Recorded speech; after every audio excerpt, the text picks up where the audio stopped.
And welcome to the PHLY Sixers podcast on a Wednesday here on the short week, an abbreviated week for us.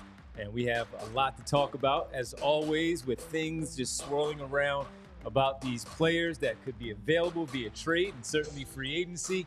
The Sixers just always being attached to them because they have a lot of money to spend and they have to find some way to spend it. Derek Bodner, Kyle Neubeck, I'm Devon Givens. Brianna is here producing the show, as always, all of you in the chat on this fine Wednesday. And we have a lot to get into because we want to simplify this one. Not that we get too deep in all the other ones in terms of the conversation, but for this one, very, very simple. Last show on Tuesday, we kind of teased the Paul George piece just for about 20 seconds.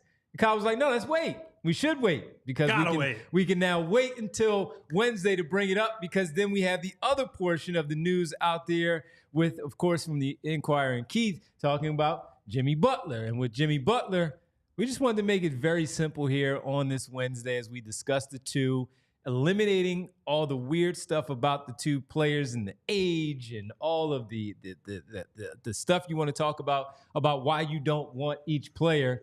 And we just want to simply talk about, why would you want one player over the other? Paul George versus Jimmy Butler. If you take away certain things, which player would you like first? And Kyle, we'll begin with you first because we want to get into this and talk about just that.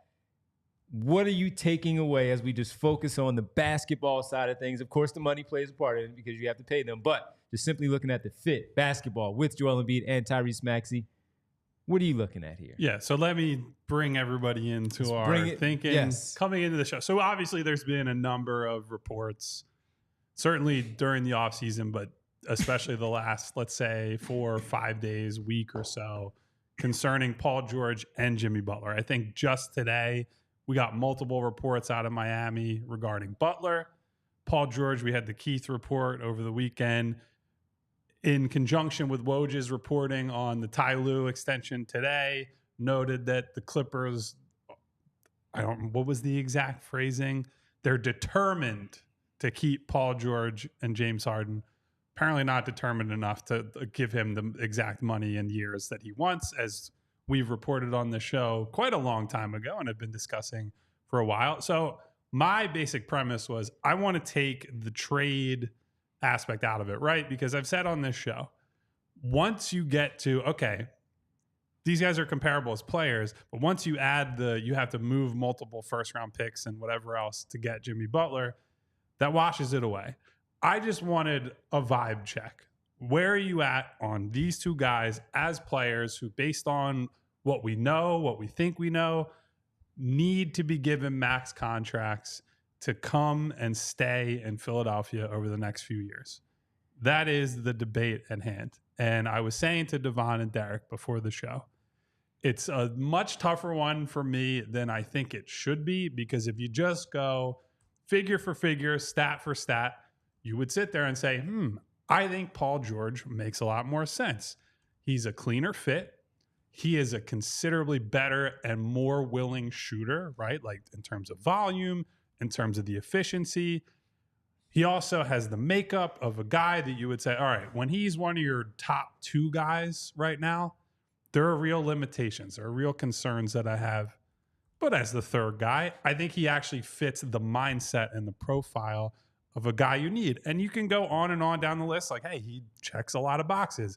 Decent rebounder on the wing, decent secondary playmaker, pretty good defender, although not close to the defender he was, 4 or 5 years ago when he's contending for Defensive Player of the Year, making all defense teams, things of that nature. And you go through all that, and then you just sit there and say, does Paul George pass the vibe test?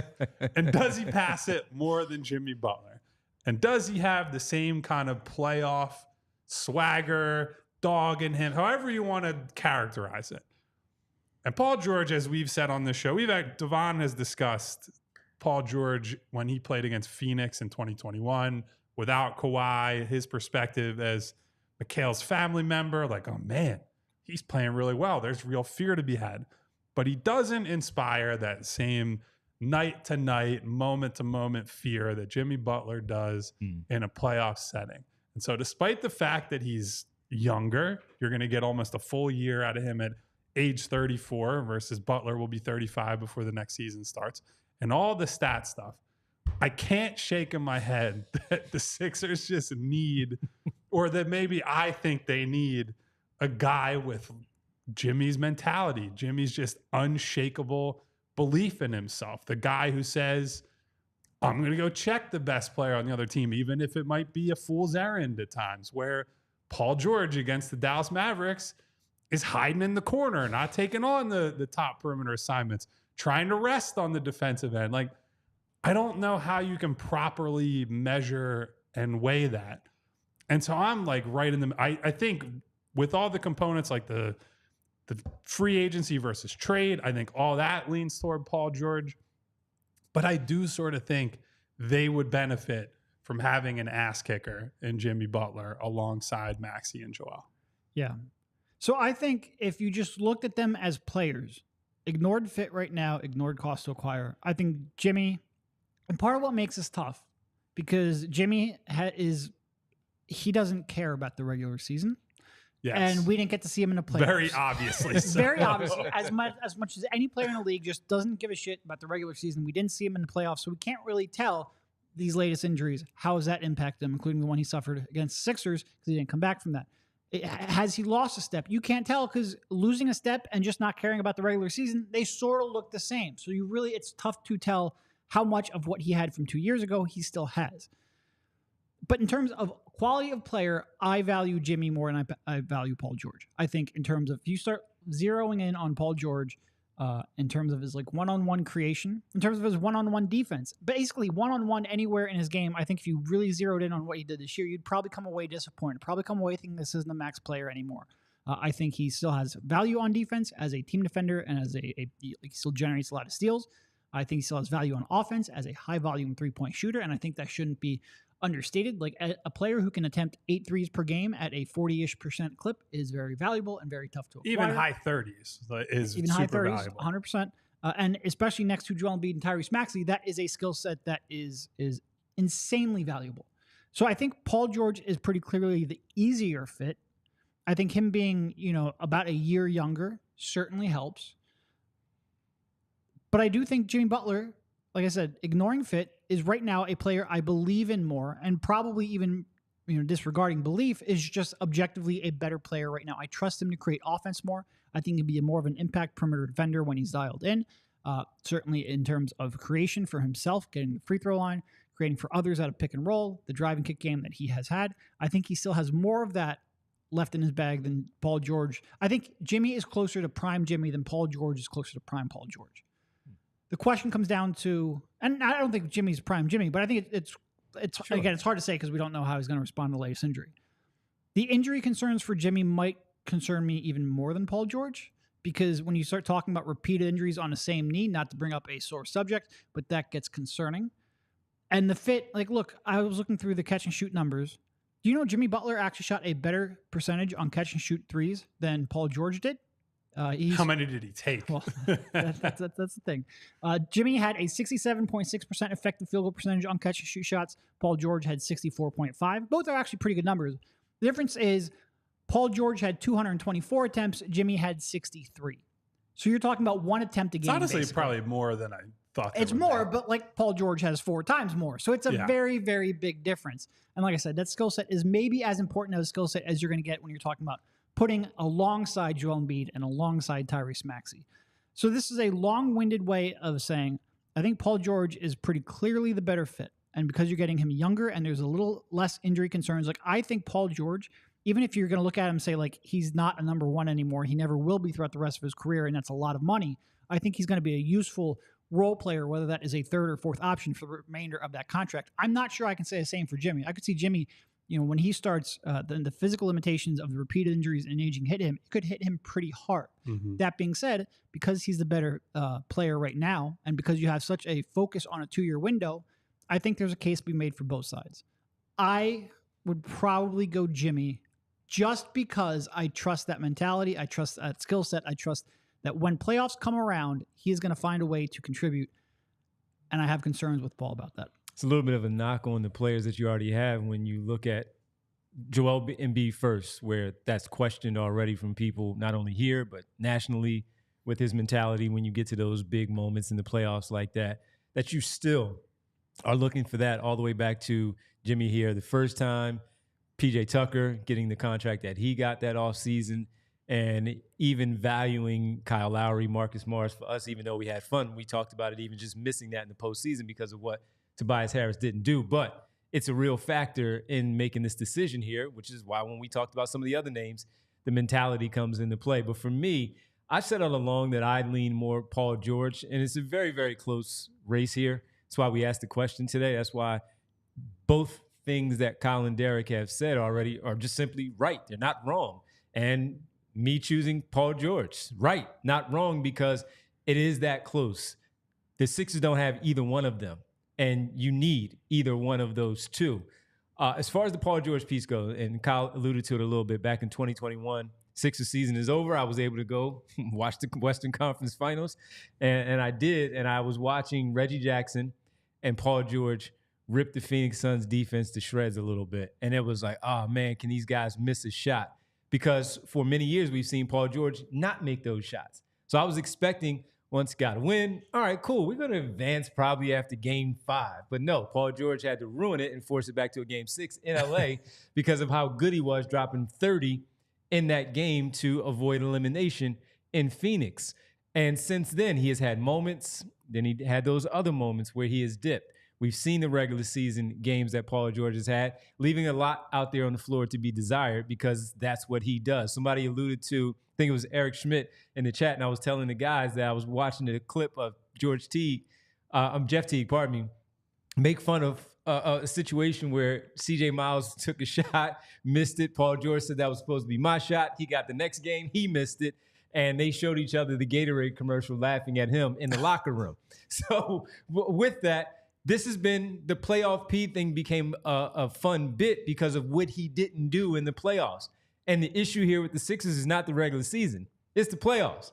So then you go to the Jimmy Butler side where the guy always, whatever he does during the regular season is always enough, even though he says he doesn't care, to be right there for an all-star berth, be right there at the end of the season for all NBA consideration, and certainly even as an 8th seed, a play-in team, lead his team to the NBA Finals and just go nuts and black out for a few series and pretty much do it all by himself with a little bit of help from some of the other Miami Heat players. And that's what you want to see here in the Sixers uniform. But can either one of them get it done? Who do you feel best with?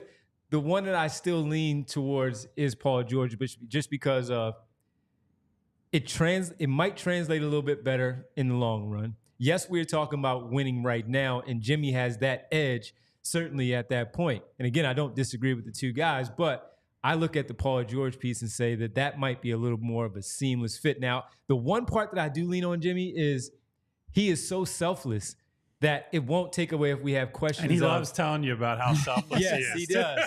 It won't take away from Tyrese Maxey continuing to try to elevate and being great. And Jimmy Butler will try to push that.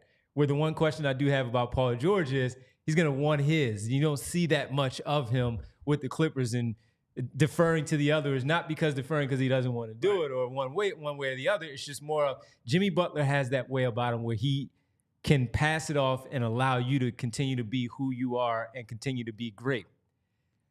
And that's where part of this whole conversation comes in, and it's tough. But I still lean Paul George because I still think some of that defensive stuff is in there. It may not be as good as Jimmy Butler, but it's in there. You still have the big fella back there helping to support that. If they do what they're supposed to do with the other pieces around him, his defensive presence on the perimeter may not be as important as we might think once they surround him with some of the other wing players on this team, specifically in the starting lineup. But I hope that he does step up to the challenge and take on that opponent on any given night. So for me right now, because of the scoring ability, because of the fit naturally there with this team, and the three-point shooting that he needs to take where Jimmy Butler does not do that, I lean Paul George on this one, and I know that this is going to be a fun conversation with all of you because it's not a wrong answer. This is a wrong answer if you choose one over the other, of course, but there's not a wrong answer, and that's why we dedicate so much time here on this show in discussing them in multiple different ways because both players will certainly help this basketball team out. No, and to your point, I think the way you phrase it, that you lean Paul George, is probably the right way. Because I think a lot of times you can come to this conversation and be like, no, this is obvious. This is what they have to do. You're an idiot if you think otherwise. No, I could see myself. That's just Derek and I yell that every day. When we say that, when Kyle yells, he's not angry. That's just how he talks. But no, I could see myself like, and that's sort of like why I try to approach it. Like, here's what I like about each player and their fit. Here's what I don't like. And maybe like the readers can come to their own conclusion. Because quite frankly, I'm not 100% sure. Like, you could poll me in a month, I might have a different answer. Right. I might prioritize something else. I might have the concerns I have might come to the forefront more. It is, I think, pretty close. Neither of them are perfect players. As we've said a million times to the commenters in the live stream, there is no perfect option right now. You're going to have to decide which flaws you're willing to live with. And look, Paul George is a much cleaner fit. Like, much cleaner. It's not even close, I don't think. And like I said, I do think he will age better because he has that high release point, because he has that outside shot, because he's not so reliant on self-creation. I could see him being a more useful player, certainly in 3 years, than Jimmy Butler. Sure. And it's all just trying to balance, all right, well, this is a guy you trust in the playoffs. You do need some self-creation next to Maxey. You do need a little bit of defensive help on the perimeter. I think Jimmy Butler right now is a better point of attack defender, but I think Paul George is a maybe more versatile defender. It's all just balancing and living with what risks you're willing to live with, and I don't think it's obvious. I have points from both of you that I want to get to after we talk about a couple of our friends who help make this show possible. The first one, guys, there are day-to-day annoyances in your life, like having to hear about the same 34 and 35-year-old free agents when you're pining for one of those 27, 28 in their prime stars. Especially after they signed or traded for. That probably aren't coming to Philadelphia. But when you're down, when you're upset, there's a better way. There's a chiller way with our friends. Coors Light. With Coors Light, you're getting an ice-cold beer because the mountains turn blue on the bottles and cans when they hit that perfect temperature. Ladies and gentlemen, I thought it was the perfect temperature, the perfect weather this past weekend. I sent a tweet that some of you might have seen. I went up on my roof. I was sealing it. I was doing some home maintenance, making sure no leaks, no cracks, no rain's not getting in when we get snow later in the winter. I'll be good for at least a few years. Take care of this. It's a nice sunny day. And then all of a sudden, we get a sun shower. And you need to have the sealant dry, so you're not supposed to do it in the rain. I was pissed. I was angry. I spent hours of my day up there in the heat, in the sun. I got a little sunburn on the back of my neck. And I felt pretty upset. But eventually, I calmed down. I chose chill. And then I opened the refrigerator and saw, look, I got those Blue Mountains on the cans and bottles in my refrigerator, and I could reach for mountain cold refreshment with Coors Light, cold layered, cold filtered, cold packaged beer with a smooth finish. So when you choose to rise above it all yourself, choose chill, choose Coors Light. Get Coors Light delivered straight to your door with Instacart by going to CoorsLight.com/PHLY basketball. Celebrate responsibly. Coors Brewing Company, Golden, Colorado. Oh, it sounds like you could have used some sunscreen, Kyle. I could have. We want to tell you about Rite Aid. We just passed Memorial Day, which means summer is right around the corner. Rite Aid is a go-to place to stock up on your summer needs. Here's an example of some of the supplies you can stock up for, which, looking over now, I realize I need just about all of them. Full day supplies, which includes goggles, floaties, and sunscreen. First aid supplies, stock up on bug spray and bandages, and be sure to pick up a first aid kit while you're there. I always need a spare first aid kit or two. I am that kind of a klutz. Snacks and drinks, picnic supplies, and sunscreen for you and the whole family. Be sure to lather up before you go out, or in Kyle's case, before you go up on the roof. Rite Aid also has ice cream. Try Thrifty Ice Cream. Pick up a container today. It's available exclusively at Rite Aid. Save $10 in Rite Aid bonus cash when you spend $50. Available May 26th through June 1st. In-store only. Visit riteaid.com/weekly-deals. Okay, so a couple things that you guys said I wanted to. So you mentioned Maxey, and I know there's been some back and forth in the chat about fit with Maxey. You're bringing up the unselfishness, saying Jimmy's okay to be to the side. So part of why I would lean slightly toward Jimmy over Paul George, is that there is a fine line between this guy's going to allow Tyrese to run the offense and run the show, and this guy is just not a good enough creator to run units by himself or to win 4-on-3s and be an advantage guy after Maxey or after Joel draws attention to themselves. And going into a point that Derek's getting at, which is, maybe Paul George's game ages more gracefully. The only thing that I would push back on there is that Jimmy's game is resilient in the playoffs for skill reasons. Like his ability to get to his spots, leverage his physicality, use his handle in tight spaces might not age as well as just the pure 3-point shooting. But when you get to the playoffs and you have to rely on, like we say on the show, plan A, plan B goes away. What's your plan C? Jimmy's backup plans are better because even though Paul George's handle now versus Paul George's handle when he came out of college is light years better. Oh, at Fresno State, that was a weakness of his. Yeah, I was going to say, that was the whole thing. The reason he became a star kind of out of nowhere is because the handle went from straight up bad to, okay, this is good, like legit good for a wing. But I don't think he's able to generate leverage anymore as an off the dribble guy as often and as consistently as you need him to. And so my fear with Paul George is that he becomes not Tobias Harris, but he becomes a souped up, like just not pure catch and shoot guy, but heavy catch and shoot guy that can't do the other stuff that they need him to do. Whereas even if Jimmy loses a step, a lot of his game when it gets to, crunch time, playoffs, all that is just leaning on guys, just like back to him, posting them up, doing all the, the old man YMCA game, like drawing fouls, getting to the free throw line.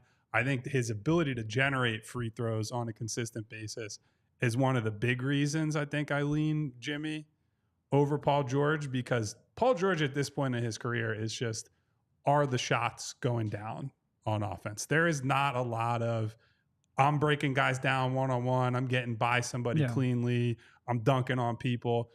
Jimmy can walk guys down in the half court in a way that Paul George simply cannot anymore, is my view of it from what I've seen from those two players. And so I do share your concern that like Jimmy loses a little bit more athleticism.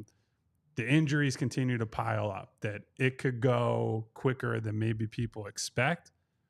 I just have, I don't know where my confidence level is at on Paul George in general, but I have much less confidence in him as an advantage creator than I did like a year or 2 years ago. And I think that's why people want to say it's toughness, right? Like it all comes to that. Some of it is just age and deterioration of skill set. And so I think Jimmy has a decent bet to outlast Paul George, even though he's like 9 months older, something like that, just because of all that stuff that we have seen play out in the playoffs. And these are the same questions that we were discussing back in 2018 when things looked like both of them will be available. Paul George leaving Indiana and Chicago and Minnesota for Jimmy Butler, when the Sixers we were just trying to figure out how, again, to improve this basketball team, even at that time. Same questions right now, except for they were younger. But even with the Jimmy Butler part, it was still coming from a Tom Thibodeau system in both Chicago and then Minnesota of where is his body going to be? Is it going to be worth giving him all this money on the back end because he's beat down? He came from out of college late, and he was an older guy. He 30th pick, didn't get on the floor right away. Yep. But even with that, he was still playing very hard in that system, and how would it play out? That turned out to be pretty good for Jimmy Butler as we now look at it years later. Did not see that coming. So it's crazy, Derek, that we're still having this conversation, not only with the same basketball team, with the two same players, even later in their careers, where they're still both having success, but now it's a different version of the 76ers, no longer with Ben Simmons and J.J. Redick, but now with Tyrese Maxey. No, you brought it up. Like, 6 years ago or 5 years ago when the Sixers traded Jimmy Butler away, the contracts he's just about to finish was a huge concern. People didn't know how well he would age. Yep. And you brought up the Thibodeau and the minutes played, and he had the best years of his career after leaving Philly at that stage on that contract we were all concerned about. And he is, like we talked about it with LeBron, obviously Jimmy's not 39, but like when you keep yourself in just insanely good physical condition, the aging curve is a little different. And Jimmy is maybe as close to LeBron as anyone else in the league in terms of a wing and how they take care of their body. The downside is he has knee injuries that you just like, it doesn't matter how good a shape you're in. If you tear enough cartilage in your knee, like you're going to have problems. And that's where the concern really comes in. But I do agree that like the way he is aged gives you a little bit of confidence that he has a couple of years left. And really, just to go over the contract details, what he's looking for, and this is being reported by a number of people. We saw it from, as Ira Winderman wrote today, that he's basically informed that he will be looking for that 2-year max extension when he is eligible. That extension is the sticking point right now. The Heat have reportedly not been looking to negotiate that. Keith Pompey, then the report you referenced earlier, Keith Pompey says that the Sixers would offer that 2-year extension. There's then a report from Anthony Chang of the Miami Herald saying that there were 2 other teams who would be willing to offer that extension. Mystery teams. We love the offseason, baby. I makes you wonder who floated that, because I don't think it really benefits Jimmy's camp to be like, there are 3 teams that would offer the thing. He only needs 1. It almost seems like that would benefit the Heat the most, to be like, hey, there's a bidding war. So does that indicate maybe that the Heat are accepting the fact that they might have to move on? They're trying to humoring it at the very least. We'll see. I thought that was interesting that report came out there, because like I said, there's only really one party that would benefit. But that extension would be basically, Jimmy has 2 years left. He would decline that's a player option in the second year and then seek a 2-year max extension, which is the most he could be offered. So another thing with the Maxey partnership and the backcourt, one of the things we saw both with and without Joel is that they're going to commit opponents are going to commit bodies to stopping those 2 guys, especially when they're in pick and rolls. They're going to, they'll blitz, they'll trap Joel when he's on the elbow or on the block. And they were relying on, all due respect, old ass Kyle Lowry to be, he's the release valve, right? Ball swings to him. What do you do with it? To be able to run offense through, if you reverse that and you say, okay, we'll put Kyle Lowry on the ball, we'll run an action with Joel, and then Tyrese is there. Well, you don't have to commit as many resources to Lowry. You do if Jimmy Butler is the ball handler. And I don't think that's necessarily the case. You don't want Paul George as like the pick and roll guy, really. You want him as the on the wing, in the corner, second side attacker, spacing the floor, opening it up. Jimmy gives you those on-ball options so that you can put Maxey in that second side attacking role where his speed coming off a closeout and his catch and shoot ability, you can take advantage of all that. And you're taking a guy who just scored over 25 points a game for the season and opening up those opportunities for him again. The other thing with Jimmy that I think excites me more than Paul George in a playoff specific setting is that all of Jimmy's big moments in the playoffs look different moment to moment. Like Paul George, when he has a good game, is just like, God damn, that guy's on fire. Like he's making jumpers from all over the place. And it's intoxicating to watch. You give that feeling of helplessness to the other team. Man, it doesn't matter what I do. Jimmy is, I think, he throws more gut punches in that you just never know where he's going to pop up. He's going to surprise attack a guy on the block with a double team, poke the ball loose. And I can see it in my head. All those just like uncontested dunks that he gets in transition because he caught somebody off guard and coasts in for a layup or a dunk. He's going to cut along the baseline. Joel Embiid is being doubled, hits him with a quick pass in that Kelly Oubre role we saw him play, just slide in there for a nice layup or a dunk. He just pops up all over the place to the point it's like, God, this guy is overwhelming us. He's the only guy I can think about and that I have felt watching the game for like 5 straight minutes on both ends of the floor. And even peak Paul George in the playoffs, I can't remember having those maybe in the Pacers days, right? Yeah. Those days were when you could say, man, Paul George controlled that game on both ends of the floor for an extended stretch. We haven't seen that version of Paul George in the playoffs in quite a long time. Whereas I think Jimmy has done that within the last 2 years, right? Yep. And I just think that level of versatility and the like boogeyman type feeling that he inspires in people, that's a real thing. Like some of it is the mental side, right? Like the self-belief, the way he carries himself, how he's gotten to this point.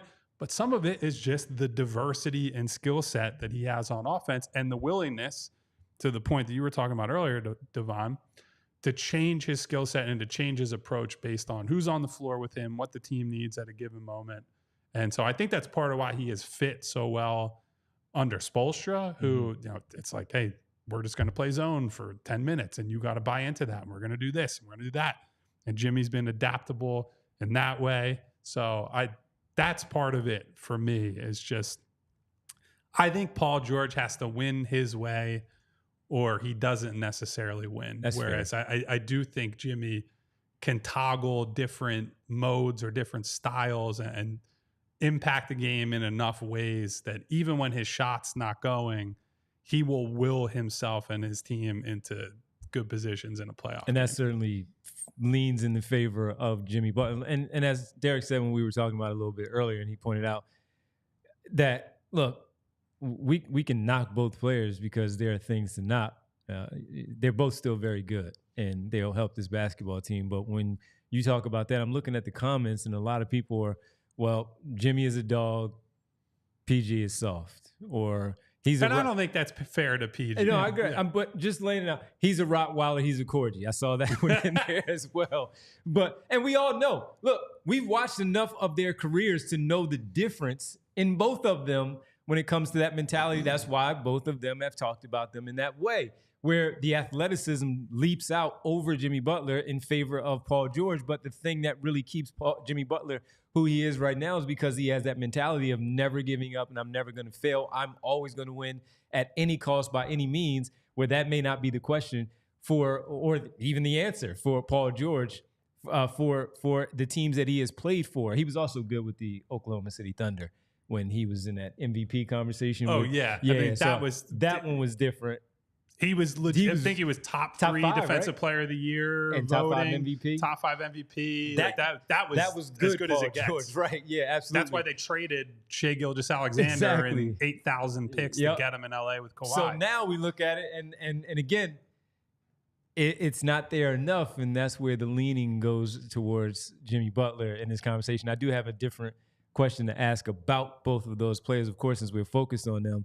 We'll get to that, talk about those guys, and in this question I'm going to throw at Derek and Kyle when we get back. For that, we want to make sure we tell you about TrueMark. Maybe a new friend coming into the city might need have a couple of $50, $200 million that they want to put somewhere. TrueMark is a place to consider. We've heard from some people who recently joined TrueMark Financial Credit Union right here in Philly, and it's been an eye-opening experience, the difference between banking at a bank compared to becoming a member of a credit union. When you join a credit union like TrueMark Financial, you become part owner, which means profits come back to you instead of going to shareholders. TrueMark Financial has better rates, lower fees, a better return on savings, and more flexible options overall. And of course, the same digital tools and technology we all want. But the best part is that TrueMark Financial is local. They're headquartered in Fort Washington with 24 branches in the Philly area. They are deeply rooted in our community. They serve our community and only our community, so their investments and programs help our people right here at home. Becoming a member of a credit union has so many benefits over being a customer at a bank. It's a total no-brainer.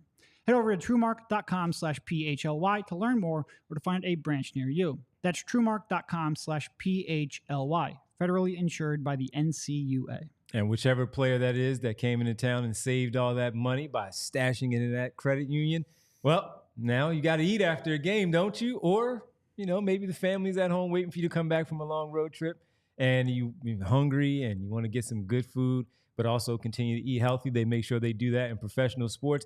You might as well do it as well, and do that with our friends at Butcher Box. Easily find high-quality seafood and meat that you can trust. Get incredible deals on premium cuts from Butcher Box. Deals this good are very hard to find, so you can't go to the grocery store. You got to mention them. Butcher Box is the place to go. 100% grass-fed beef, free-range organic chicken, pork raised crate free, and wild caught seafood.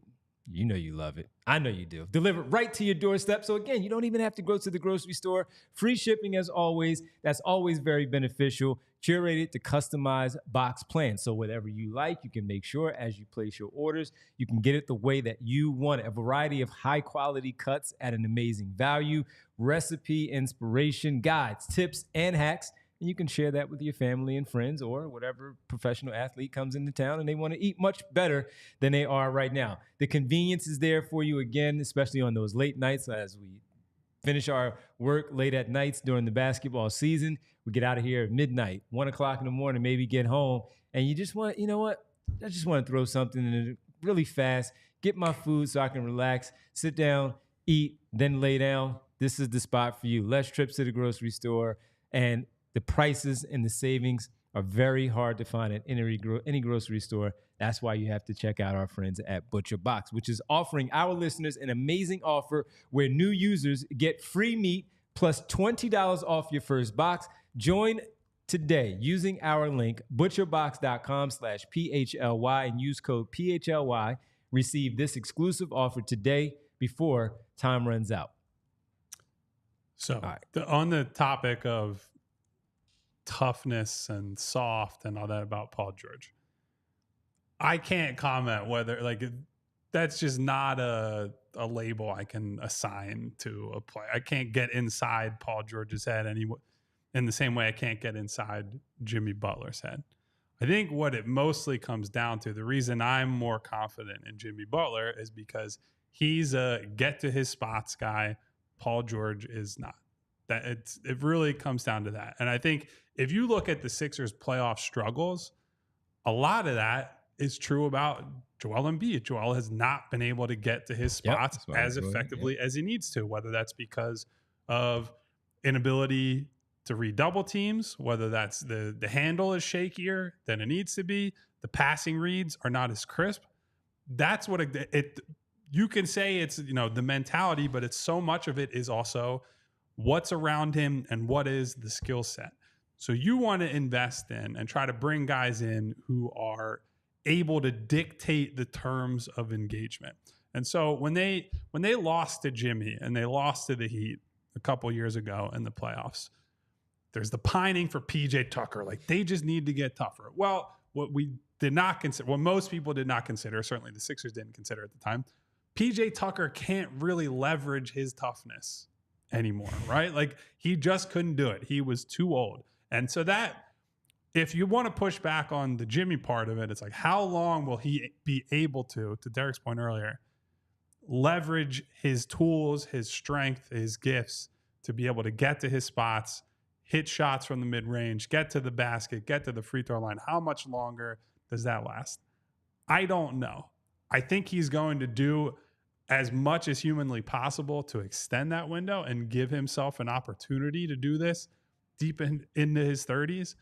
But I just don't know. What I do know is that Paul George's ability to get to his spots has diminished, and pretty clearly diminished over the last year or two. And that's the big concern for me. Circling back to the beginning of the conversation, if we put the cost it's going to take to acquire these guys, which is to say you have to pay the extra for Jimmy, I'm not willing to do that if both options are on the table. I would sign Paul George and feel not great about it, but pretty good. And I would do that over paying, 3 first-round picks or whatever it's going to cost to get Jimmy. But you remove all that, and I just have to do who passes the vibe check. It's Jimmy, and I lean him. And that's basically the distillation of the argument. To your point, the whole soft thing I don't like because, like you said, it's getting inside of a player's mindset. But the reliability of Paul George in the playoffs has not always been there. Yeah. And certainly, he's had his moments. He had back-to-back seasons in Indy where he was really good in the playoffs.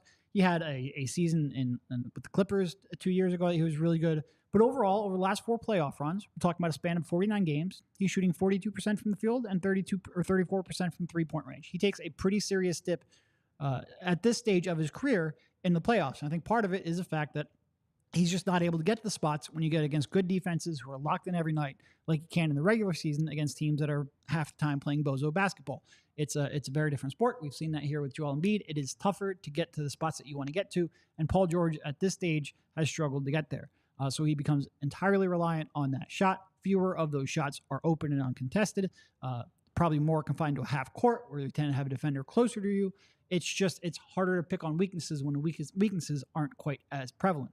So that's a long-winded way of me saying, yeah, it might not be soft per se, but reliability, I think over the last couple of years, certainly Jimmy has been a much more reliable playoff performer, even if the fit isn't seamless. All right, so we've seen Jimmy with Joel Embiid. Forget about the Maxey part. We've seen Jimmy Butler with Joel Embiid, so we know what that looks like. Even it translates the same, even this late in their careers now, after 5-6 years apart. But as you say that, what does that look like, though, potentially for Paul George? Because as we always talk about, he hasn't played with someone like Joel Embiid.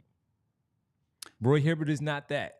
Yeah. Neither is whoever was in OKC. Steven Adams. They brought Roy Hibbert in here so Joel Embiid could throw him around for a couple of years as a coach. And yeah, he turned him into a coach, right? And then you, of course, go to Zubac in LA.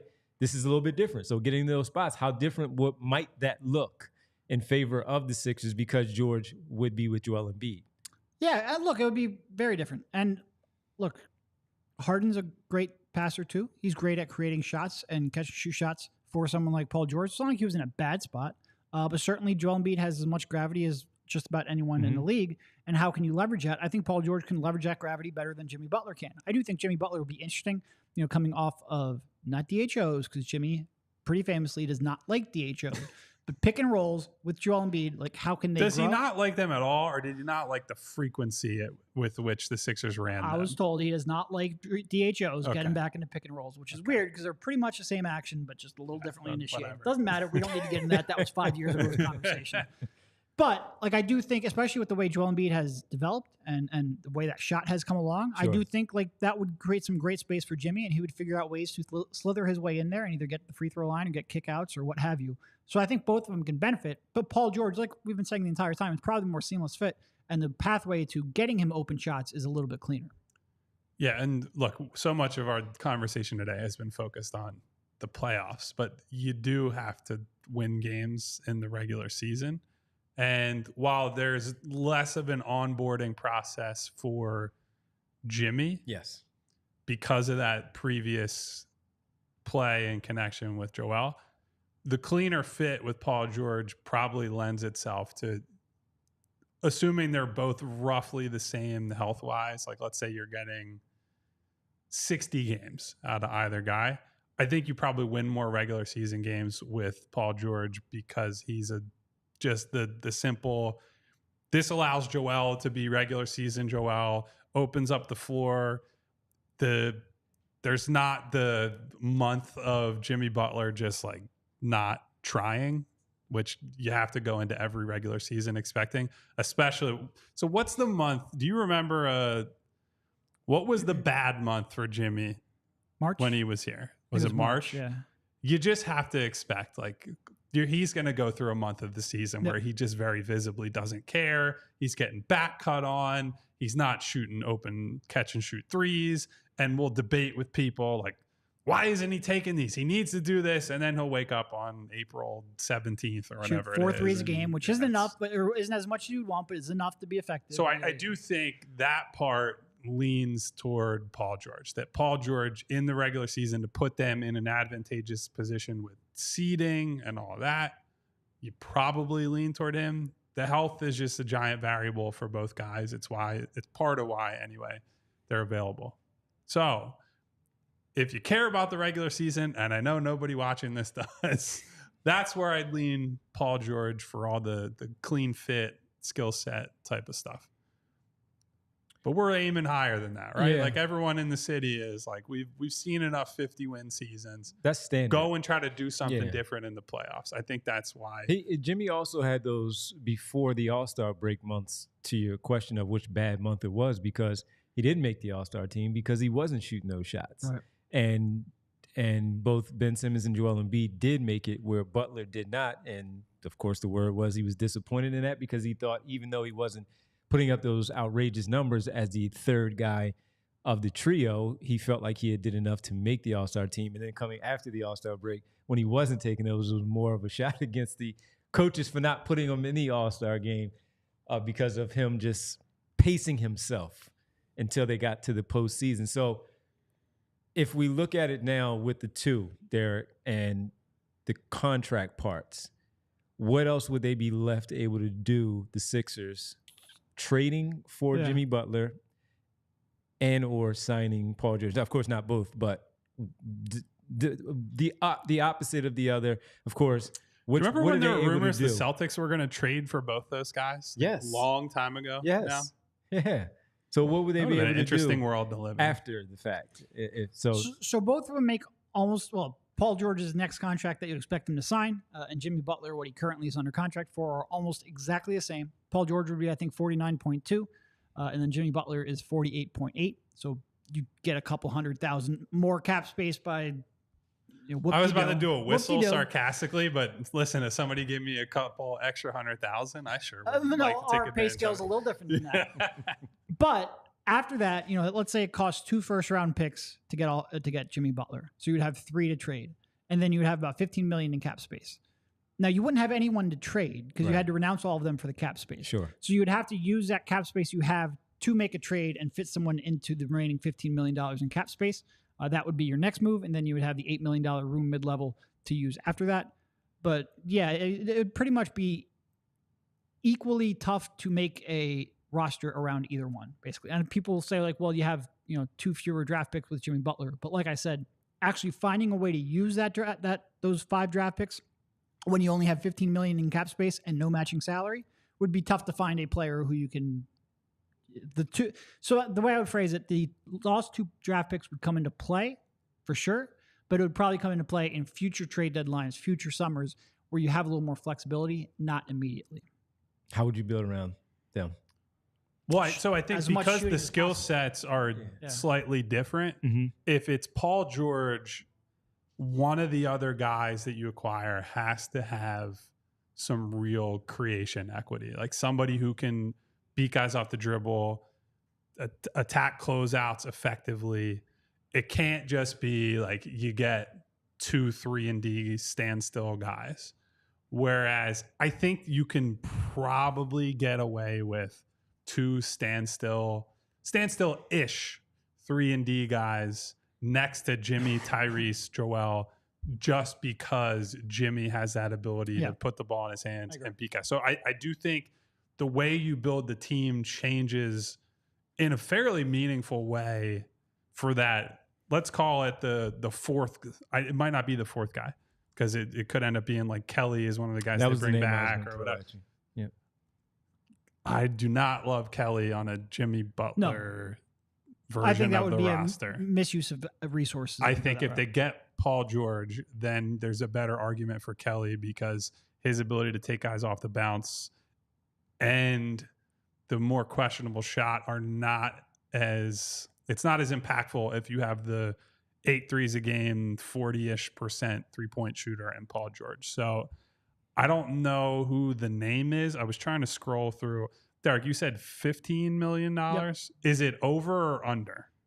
It's pretty much right at. Okay, I'm going to have to go over. So you said 15 and then the 8 for the mid-level? 8, but you can't use that 8 in trade. That's a signing. Right. So let's just say the Kelly Oubre piece, right? And we talk about how much Jimmy Butler does in terms of the mentality and the fit with his teammates. Could his mentality and that winning style of play, could that maybe, and Kelly more than I do, much better than I do. I don't know him at all. You just being around him. Is there any history with Jimmy and Kelly that I'm forgetting about as I'm sitting here? No. I'm just trying to make sure that I'm not. No. The only one we know about is James, but then again, that's just because that came up last fall. So with that mentality, maybe, hey, you got your contract, all that. You've been here year number 2. It all worked out. On the floor, leadership, as we lay it all out there, could that be? Jimmy and Kelly? Jimmy's leadership, yeah. I mean, look, part of why you would want Jimmy here for anybody, let alone specific individual guys, is because Jimmy is not a wallflower, right? Correct. He is not shy at all. Now, there are real downsides to that. He is coming here and he is going to be Mr. Big Face Coffee, Mr. Give Me the Ball in crunch time, do all that stuff. And I would say there are more concerns for me for the Maxey component if you bring Jimmy here over the long term. Like, how much does Jimmy have the ball? How much is Tyrese allowed to do the things that a star 23, 24, 25-year-old guard thinks they should do? And not so much because I think Tyrese is like, you have to give me the ball every possession, and more because there will be people around him, whether it's his agent, whether it's, and look, this is not commentary on Rich Paul. It's not commentary on his family, who are wonderful. It's just like you're inviting somebody or multiple somebodies to be like, Tyrese, you're not touching the ball enough, man. Like, you're not getting, we saw Tyrese star in crunch time in the playoffs in Madison Square Garden. And now you're just like maybe the third most important guy in crunch time. Like, how does that work? What does that look like? And what happens there? Because I've seen Caleb Martin go off in the playoffs where Jimmy was giving him the basketball saying, keep going because you're rolling. Yeah, look, it could go either way. I do think with Paul George, it's pretty clear he's happy to he'll be on the side and just kind of hang out. And there's upside and downside to that, certainly. But I think part of the reason I keep saying that I lean Jimmy is that I think his career has shown the good outweighs the bad. Like, there are real considerations with the personality fit, the skill set. How do you build out around him in a bunch of different ways? But it's pro sports. The means justify the ends. And so I think Jimmy has shown over a long period of time now that he's a guy who can get results when it counts. And so you just you lean toward that.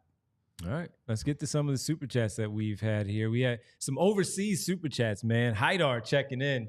We appreciate it, Haidar, as always. If the cost is too first, I lean Jimmy. He can sign his extension July 7th, but the trade would most likely happen before that, right? I think if they trade for him, they can extend him I'd have to look into that. 6 months. So it wouldn't be until 25, beginning to 25, somewhere in there. It would be like end of 24. No, because if they trade for him draft night, for example, 6, that's the June. That 6th. Takes you until December. I'd have to look into it. That's my off of the top of my head memory. I'm not actually sure on that. And we know that they can extend them. It just has to be at a later date. Yeah, later date. Appreciate that, Haidar. We go to Marty Bones checking in here. But to be clear, like, I don't think anyone's under any concern of whether Daryl would offer him the extension. I think that's pretty well established at this point. Yeah. Is there any bad blood with Jimmy and the organization here at all? Or would he be welcomed back with open arms? Run it back is what we all wanted in 2019. I think he would be welcomed with open arms. Most importantly, the person most important in that, Joel Embiid, would welcome him back with open arms. He'd be over There's the certainly moon. no bad blood with Daryl, who's been trying to acquire him for most of his career. And what would there be bad blood with, like, Josh Harris? Who gives a shit?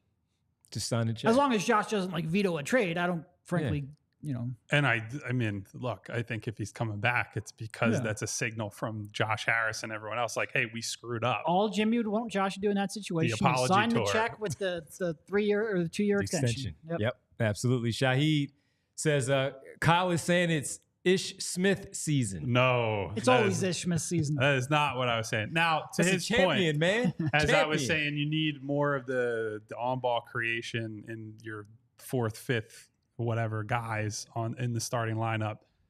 If you sign Paul George, if you're looking at trade targets, it's pretty unfortunate if you look in that like $15 million and under range. Now, they probably couldn't justify a $15 million player with the other moves that they need to do.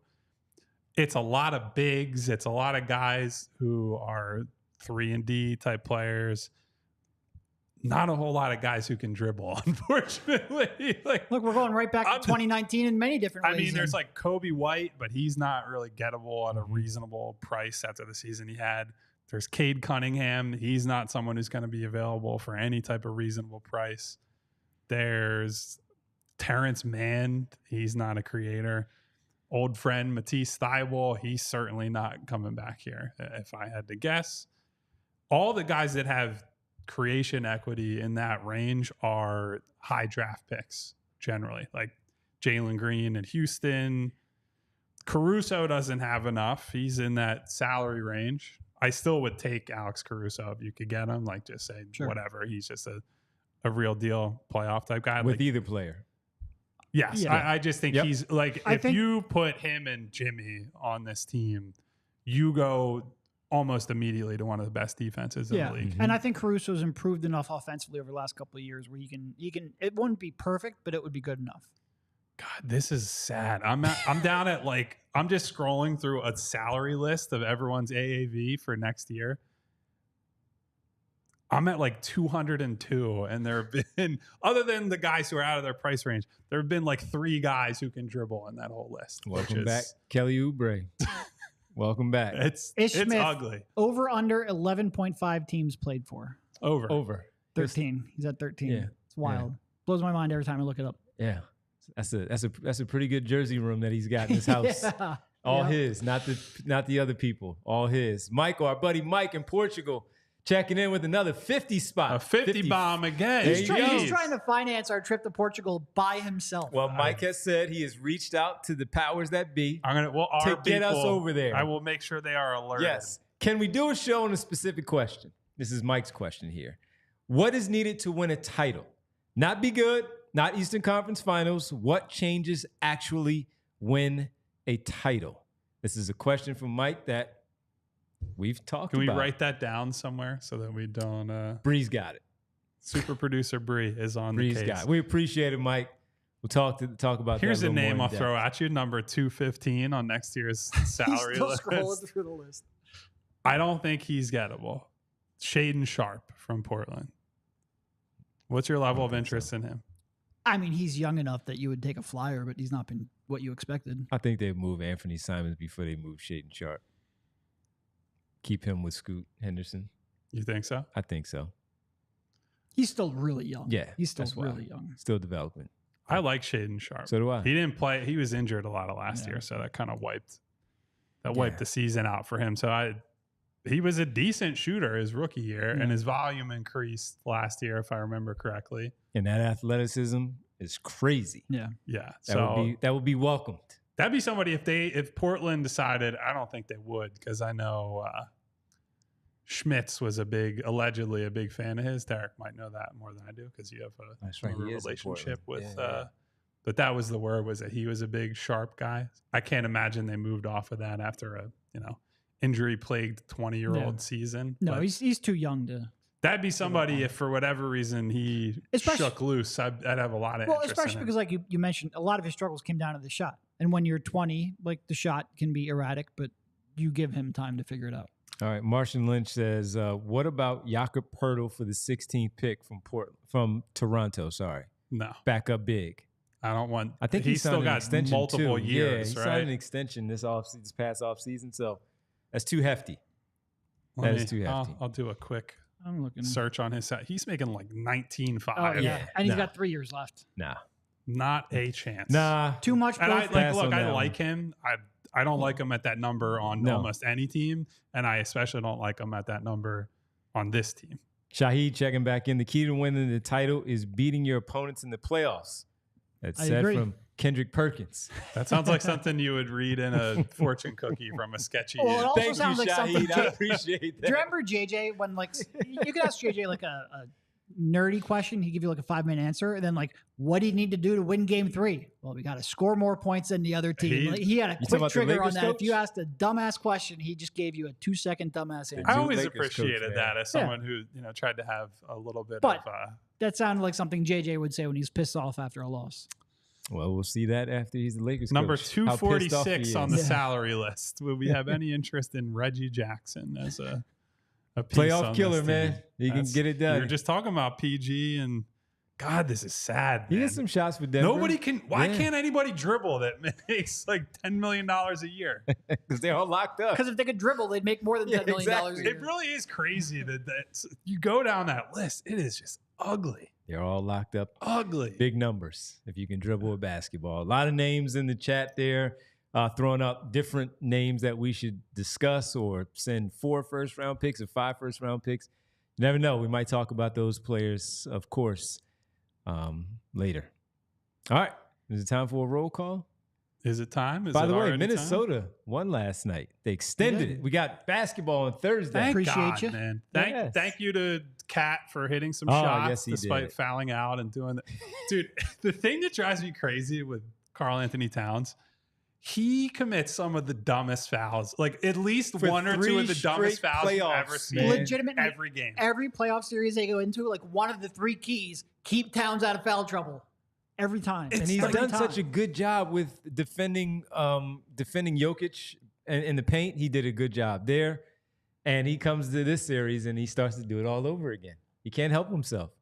It's just like every game there's 1 or 2 where it's just like last night he went over somebody's back for an offensive rebound. He had no chance. Zero chance. Here was my problem with that one. Luka did the same thing to Anthony Edwards on the possession before, and they did not call it. Edwards asked the official about it. They said, nope, come down the other end. Towns did the exact same thing and got the foul call. Look, I'm not trying to hate on him, but he had a pretty good game last night. I agree with you. That's one of those things that you watch him. He's terrible and it's with like, that. What the? Yeah. What are you doing, bro? I don't know. Sometimes he has that brain fart, and it happens to. And then he gets them back to back. He'll get 2 fouls just like that. It spirals so quickly. Just like it's one of the things I appreciate about Joel is his ability, 1, to not foul guys, and 2, even when he's in foul trouble, to navigate that relatively effectively. Only somebody could have told Doc, because Doc pulled him every time he picked up that 3rd foul in the 2nd quarter. Every fucking time. Eugene says Scott Foster. I hope they win in Minnesota. It gets for real. Game 5 because then. Real. And I will say, Game 6, if there's a proverbial canary in the coal mine, Ant looked more like Ant last night, not just in terms of like the trash talking and the demeanor stuff, which I think, and he wasn't given passive. what we're saying about Kat, and certainly we're not looking to Rudy Gobert to be like a grab guys by the jersey and rally the troops type of guy, and that's. No disrespect to Rudy, I just don't look at him as that type of guy. I think they need that demeanor, that personality from Anthony Edwards rather than him on the oxygen mask, allegedly. If that was the case, they would have won one of those other closer games, and it would be a 2-2 series. Going into after last night's game. All right, let's get ready for a roll call as we say goodbye to and thank you for everybody. I think first shout out has to be to Michael Belfatti again, Mr. 50 Bomb. He said it was pretty quiet after we said that question. Well, we'll get to that question later. You said you wanted a full show about it, buddy. Yeah, we can't add another hour to the show. We're going to do that later, but we appreciate that 50 spot. Headline for the show. Yes. And we will write that down. Thank you very much to Michael. I think for $50, or 50 euros, he should get his name in the title or something. How about this? He gets a bell ring from Michael B. At the start. Thank you. Also, to the rest of our wonderful people and friends in the chat, Rupert Pupkin, Eugene G. Ross, the king of the exclamation point in the chat. Shout out to Fusion. Shout out to Martian Lynch. Trash talker extraordinaire. Winona P. What up, Winona? My girl, Winona. Prophet One, Lost Sleep TV. Lost Sleep. Jay of the TV Jungle. will do that for you. Money Mar. Public Enemy #1. What up, Mar? Cannoli. Holy cannoli. Ed Wright. Demetrius Stinson. Bootzilla. Boots. Spo Babby. Ed, what do you write about? Huh? Ed Wright. Shahid. Thank you for stopping through today. Once again, Haidar overseas. Yes, hello. Haidar. Greetings, my friend, our friend. Who else we got in here today? Sixers Talk with Romp. Hello to Romp. Good to see you. What up, Romp? Who else we got in here? ABID71, JR100. I mean, make sure you shout out Real Time. He says you look like Gumby with a hat. Yikes. Wow, Real Time? Wouldn't my arms need to be green, too? I do have a long wingspan. That's all right. He said I should have been an accountant earlier in the show. So well, he hates all of us equally. I guess I'm next. There you go. What up, Real Time? Chi, Anpu Mines, Brian Knight, Beaston, 88. What up, Beast? The one I always screwed up, all the letters, MBD. It's just MB. BDBF. I don't even know if I'm saying they're very tiny letters. So I'm trying to scroll through quickly. Can you say that in a name? Ken Wilson. No. And the last name of the day, hello and thank you to Frank Dingus. Wow. What up, Dingus? All right. Hey, Barb. We see Barb in there. Shout out to Barb. Oh, sorry. Shout out to SNL maven Lauren Michaels. Yes, Lauren, what are we doing the show? Always with us. Lauren said he always thinks I'm going to go into a Shady Rays ad now. That just shows you the power of my rant against the Denver Never folks. know when that happens. There might be another one of those Shady Rays segments this week. We shall see. Lauren, when are we doing the show? Come on. Until then. It's the summertime. You need some fill-in hosts. If you have not already, hit that subscribe button, hit the bell icon so you get notifications Did I like the show? each and every time we go live. Hello? Oh. You missed your cue. What are you doing? Derek, I just read off like 25 man? names. All you got to do is hit the bell. To be fair, not only did Devon drop the ball, but I dropped it. I was looking for something. Yeah, I'm looking at both of you. If you hit the thumbs up button, maybe these two bozos will remember to hit the bell next time, which will be tomorrow at, I think, 2:30, although we have some other commitments during the day. Might get pushed back by a little bit on Thursday. We'll see. Hopefully 2:30. If not, hang in there. We'll be back with you soon enough tomorrow. And if we have enough lunch beverages, it could get really entertaining. So hang in there. We might be a little delayed tomorrow, 2:30 or later. Not that later, but maybe a little bit later. Bye, everybody. Thank you, Bree. We all silly like the mayor.